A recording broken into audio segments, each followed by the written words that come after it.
From Sign News, Theropod teeth found in East Sussex. From prehistoric to present, my name is Ethan. This is Creature Guide Live Daily News. You can catch new episodes throughout the day at Creature Guide Live on Rumble and YouTube. And don't forget to like, comment, and if you love talking about animals, share this show with everyone you know. Now, let's get into the animal news of the day. So, East Sussex is over in southeastern England. Several groups of meat-eating dinosaurs, tyrannosaurs, spinosaurs, and members of the velociraptor family. Should state the dromaeosaur family. Velociraptor is just simply a genus and never touched England. They are Mongolians. Stalked what is now the Bexel on Sea region in East Sussex, England, approximately 135 million years ago in the early Cretaceous. So, yeah, this is during the Vangelian period of the Cretaceous. So, somewhere between 135, no, sorry, 138 to 132 million years ago. A lot of theropod dinosaurs are stalking the region at this point. Ooh, yes, as we see here, this is a really good painting. So here we have a Spinosaurus, probably a member of the Bar- Baryocanidae lineage of Spinosauridae. Here is possibly a small species of carcar no, not carcharodontosaur, possibly a tyrannosaur. And here are the dromaeosaurs. So, yes, tyrannosaurs at this point were still quite small, but for this time, this is a very large individual. And then we have pterosaurs on the outskirts, possibly pteranodontids, not the Asdarchid lineage. So, animals more closely related to pteranodon. In early Cretaceous floodplain, southeastern England, 135 million years ago, Spinosaur in the center takes over the carcass of an ornithopod, so one of the herbivores at the time, more closely related to like the Jurassic Camptosaurus, much to the annoyance of the smaller Tyrannosaurs and Dromaeosaurs. No, there were tyrannosaurs within different parts of England, actually, all the way back to the early Jurassic period. So it's smaller species, nowhere near the size of even certain species of Asian tyrannosaur or even the North American species. Meat eating dinosaurs are rare in the Cretaceous sediments of southern England, said Dr. Chris Barker, paleontologist at the University of Southampton. Um, yeah, I guess this is quite true. There are other regions of England that they tend to be more common, where you will find more famous species of dinosaurs been found in England, but also certain Jurassic dinosaurs have been found there, especially for the more famous Megalosaurus, first confirmed species of dinosaur to be discovered ever, and then the Iguanodon shortly afterwards. But Iguanodon was an early Cretaceous herbivore living in England. Usually, Isle of Wight dinosaurs attract most of our attention. Much less is known about the older Cretaceous specimens recovered from sites on the mainland. So, a little thing to note about the animals that inhabit this region. So, there are also smaller crocodilomorphs, only a handful of species, especially from the formation that these footprints are possibly from. This is Therosuchus, which is a very small species of the Ictoposauridae lineage of crocodilomorphs. It was 2 feet in length. It was a very small crocodilomorph. Here is part of, well, actually, no, it's quite a decently preserved specimen of the Therosuchus. Yes, it is quite jumbled, but for most fossils of different ancient species of, um, larger reptile, or even though he's a small one, um, I'm just technically just looking at a variety of different prehistoric archosauromorphs. This is quite unique to find. And then there was even the Goniofolus. This was a much larger crocodilomorph, still not huge, but it could pose a threat to any person today. This animal could reach around 12 feet in length, probably weigh around 400 to 500 pounds at least, and was quite terrestrial. Probably not very even semi-aquatic. It could have hunted smaller species of dinosaur. Now, you also had the Altus spinax, which is a member of the Carcharodontosaur lineage of theropod dinosaurs, actually quite closely related to animals such as Concavenator. There is a big debate for decades, actually, probably going back to the 1800s, as to whether or not Altus spinax was just another species of megalosaur. And then later on to the 1980s, it was even um, assumed that it could have been a species of Acrocanthosaurus, which is a carnivore or carcharodontosaur from the state of Texas, lived much later in the Cretaceous, around 110 million years ago. And we're talking about 135 million years ago. So, Altus spinax was somewhere around 27 feet in length and could have reached a little over 2,000 pounds. So, it was a medium sized predator within the region. It was related to animals such as the concavenator, but concavenator inhabited Spain about 10 million years after um, Altus spinax evolved. Here's a this is both are really well done drawings. So this is just showing that there could have possibly been a major difference in the coloration of the males and the females, considering how closely related theropod dinosaurs are to birds.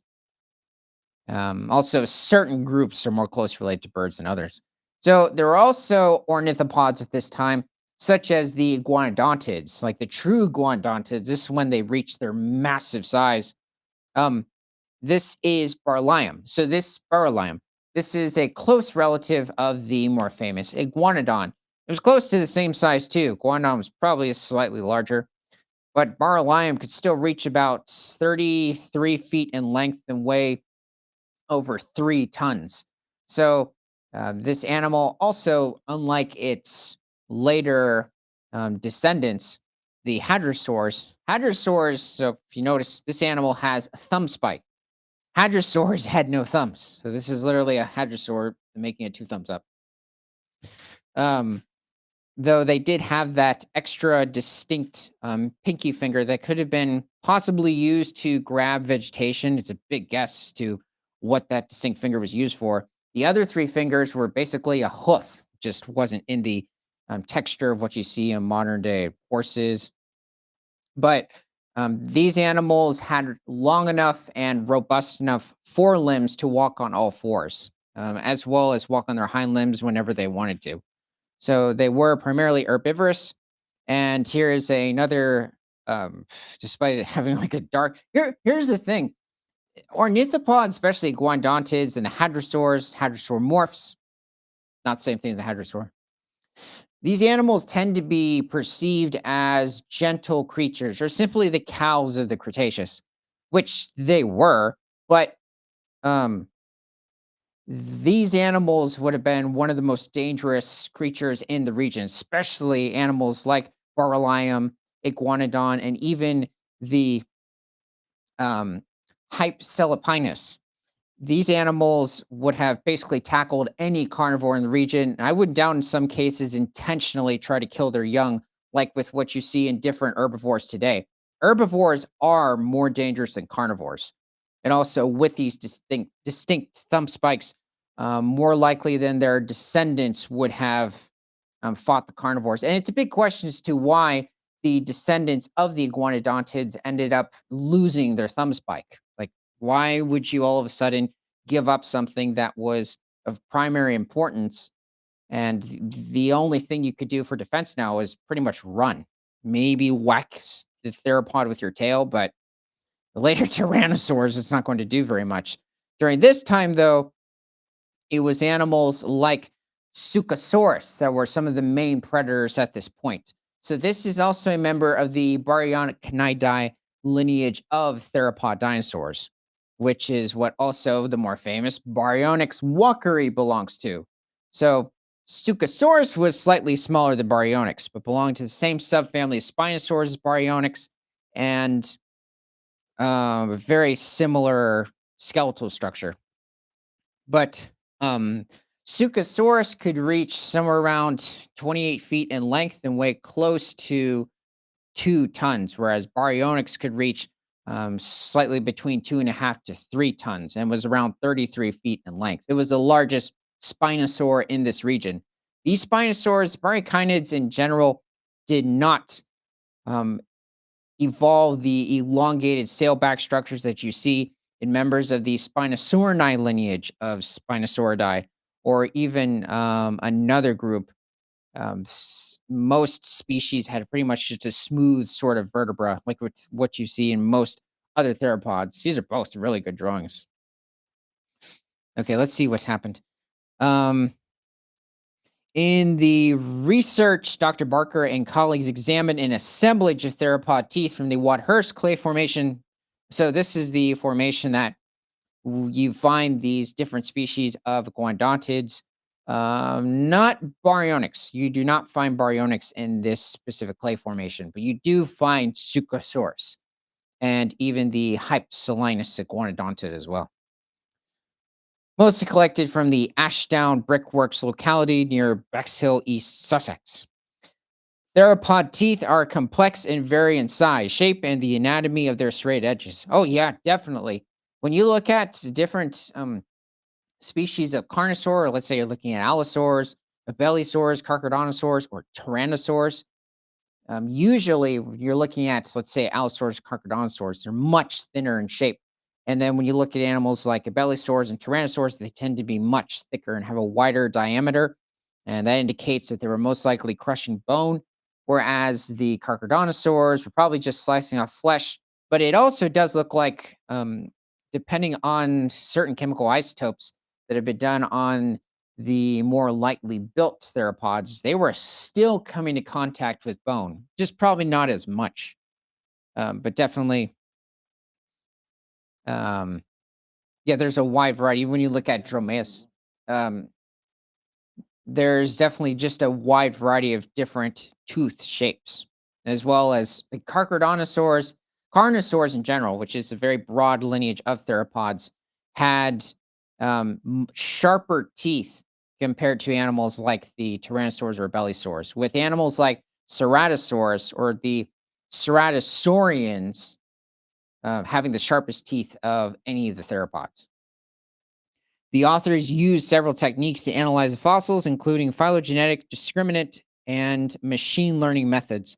Dinosaur teeth are tough fossils and are usually preserved more frequently than bone. For that reason, they are often crucial when we want to reconstruct the diversity of an ecosystem. Rigorous methods exist that can help identify teeth with high accuracy. Our results suggest the presence of spinosaurs, mid-sized tyrannosaurs, and tiny dromaeosaurs, the velociraptor-like theropods. That's a better way to put it. In these deposits. Oh, okay. So here's some of the fossils I'm guessing that they've discovered here. So these are from the Wadhurst clay formation. The discovery of tyrannosaurs is particularly notable since the group hasn't previously been identified in sediments of this age and region. Okay, well, we don't know whether or not they're just showing a graph, like the distinction between the different types of theropod teeth, or these are the ones found there. None of these really, I think this one seems to be more of like a spinosaur shape. Spinosaurs didn't tend to have a very curved sort of tooth, like with what you see in most other theropods in general, which gives them that distinct fishing like lifestyle. And this one is possibly a, hmm, it could be a tyrannosaur. I'm just looking at how wide it is. Maybe this one's the, okay, you know what? I'm not totally sure. I believe this is the little dromaeosaur, though. These tyrannosaurs would have been around a third of the size of their famous cousin Tyrannosaurus rex and likely hunted small dinosaurs and other reptiles in their floodplain habitat. A third. They were they were much smaller than that. Um, I don't I don't believe any of the tyrannosaurs in this region made it to 3 tons. Seems like a very far stretch. Assigning isolated teeth to theropod groups can be challenging, especially as many features evolve independently amongst different lineages. This is why we employed various methods to help refine our findings, leading to more confident classifications. It's highly likely that reassessment of theropod teeth in museum stores elsewhere will bring up additional discoveries. Southern England has an exceptionally good record of Cretaceous dinosaurs in various sediment layers. Here are globally unique in terms of geological age and the fossils they contain. You can also have it where you might have a certain formation where you find a variety of dinosaurs inside of it in a certain part of a country. And then not too far away is another formation that also dates to around the same period in time, but there's very few species that are found. Or there's like a variety of fish, amphibians, smaller reptiles, and then occasionally a few pterosaurs show up, but there aren't any dinosaurs. Those are disappointing. The East Sussex dinosaurs are older than those from the better known Cretaceous sediments of the Isle of Wight and are mysterious and poorly known by comparison. We've hoped for decades to find out which theropod groups lived here, so the conclusions of our new study are really exciting. Well, what I'm sad about is they didn't show us any footprints. So I'm kind of confused. Yeah, it said, oh, I mean, oh, it's the teeth. Okay, so the question was, yeah, were those the teeth that they found? But yeah, we didn't see any teeth. Okay, this is still a mystery. Well, let me know what your favorite species of early Cretaceous dinosaur is in the comments. And from prehistoric to present, my name is Ethan. This is Creature Guy Live Daily News. You can catch new episodes throughout the day on Creature Guy Live on Rumble and YouTube. Don't forget to like, comment, and if you love talking about animals, share this show with everyone you know. And don't forget to catch our animal documentary commentary live stream on Saturdays at 6 p.m. Central on Rumble, because nothing is better than all animals all the time.